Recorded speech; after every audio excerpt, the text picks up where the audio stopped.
नमस्कार दोस्तों, मेरा नाम है हरिओम टेक्निकल में आपका स्वागत है। जैसा कि आप आज देख सकते हैं दोस्तों, मैंने एक डीप फ्रीज़र रिपेयर के लिए आया है।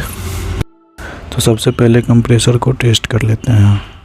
तो मैंने जब इसे खोला तो पता चला कि चूहा इसका कनेक्शन काटे हुए है। तो अभी आपको हम दिखाएंगे कहाँ कहाँ क्या क्या काटा है।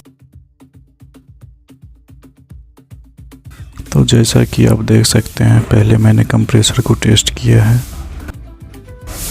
और सबसे महत्वपूर्ण बात यह है कि बॉडी शॉर्ट नहीं होना चाहिए। तीनों पॉइंट पे बराबर रेजिस्टेंस बनना चाहिए। तो जैसा कि आप देख सकते हैं, बॉडी भी ठीक है और इसका कनेक्शन भी ठीक है। कंप्रेसर पूरी तरह से ओके है। अब इसका कनेक्शन हम सही करेंगे और फिर से ये चालू हो जाएगा।